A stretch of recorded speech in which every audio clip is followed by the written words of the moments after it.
Hello guys! May i-unbox ako. Binili ko sa Amazon.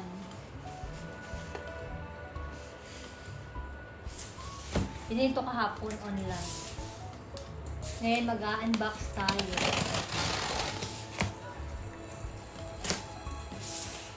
Tingnan natin kung anong laman. Ang sarap pag nag-shopping online kasi piling mo laging may regalo ka. Niloloko natin ang sarili natin. Charot. Hindi, bumili lang ako nito kasi very, very important. Para sa akin na. Important. Anong unang binili ko? Ito ang unang binili ko. Yan na.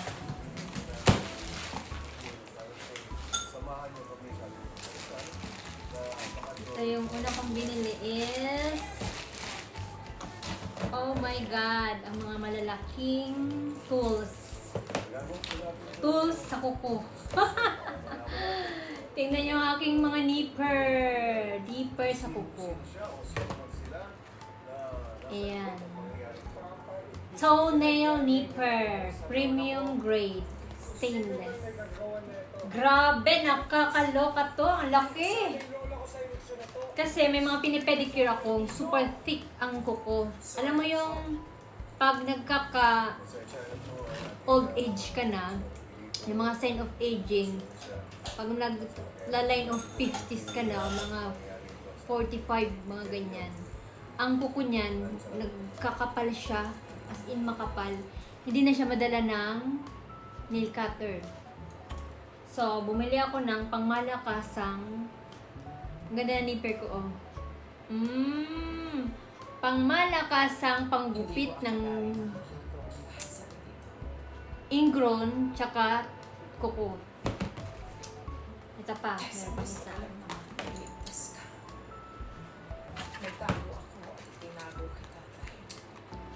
Tatlo to kasi yung isa, nail cutter. Ay, ba't wala nail cutter? Puro to nipper.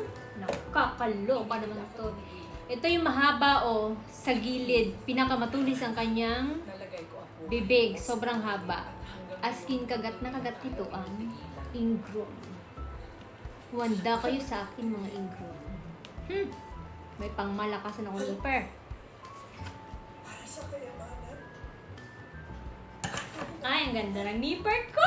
Pangmalakasan. Ang nipper na to is made in England.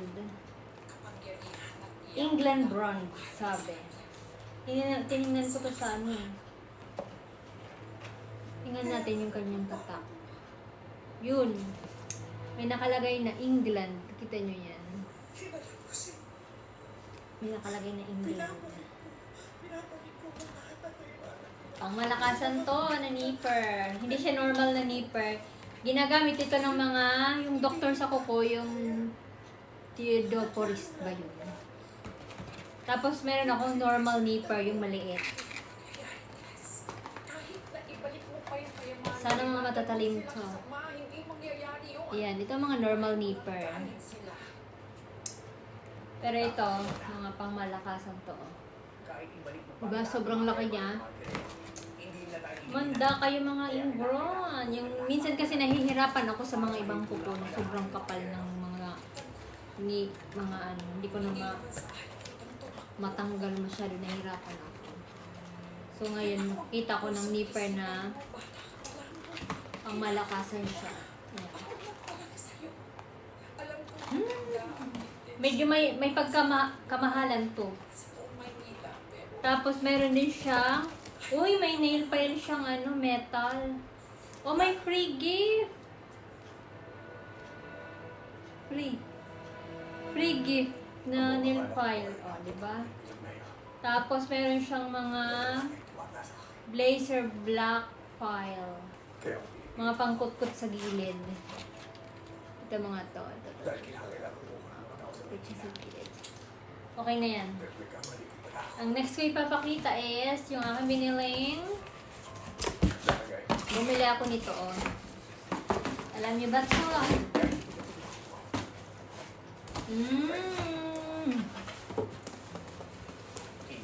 Bumili ako ng ang tawag nito. Ano to? Fireproof storage box. Kasi na-realize ko ngayong panahon na to, itong weather ngayon, mainit, sobrang init. So marami nagkakasunog na bahay. Bumili ako nito para sa mga documents like passport, birth certificate. Pwede mo ditong ilagay kahit jewelry or pera na cash. So, ang init na ano nito na kayang hindi masunog, nasa 520 degrees. Oh. Tapos may ano din siya, may lock. Oh, may lock din siya, oh. Hindi ito agad-agad nasusunog. Hindi siya nasusunog. Pag may sunog ang bahay, hindi siya masusunog. Safe yung mga documents mo dito, yung passport. Kahit may cash ka, pwede mo ilagay dito. Mga jewelry mo ilagay mo dito. So, ano to? Fireproof. Ayan siya, oh. Ayan. Pwede mo dito ilagay yung mga pera mo, yung jewelry mo. Mga dito, yung mga birth certificate, passport, yung mga documents. Diyan. May mga ano siya. May mga lagayan. Naisipan ko lang bilhin kasi nakita ko siya may nakita kong vlogger na important pala talaga itong ganito. May hawakan din siya. Parang siyang touchy case. So, pag nasunog ang bahay, at andito lahat yung mga documents mo, passport, everything, safe siya sa fire. Kasi maraming mga bahay ngayon na nagkakaroon ng fire dahil sa sobrang init. Kaya naisip kong bumili nito. Ang sabi nito, make sure the lock is open.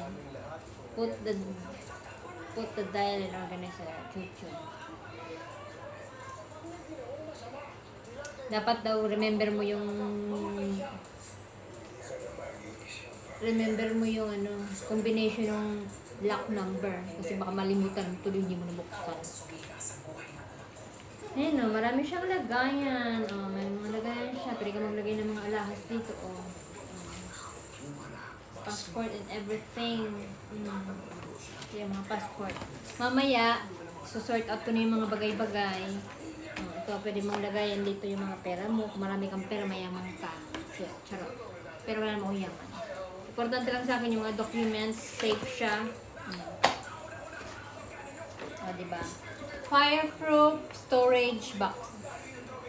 Baka parang siyang touchy case. Kasi hindi natin alam. Diba? Uso ngayon ang mga sunog. At least, safe yung mga important documents. Yun lamang guys. Thank you very much. Bye.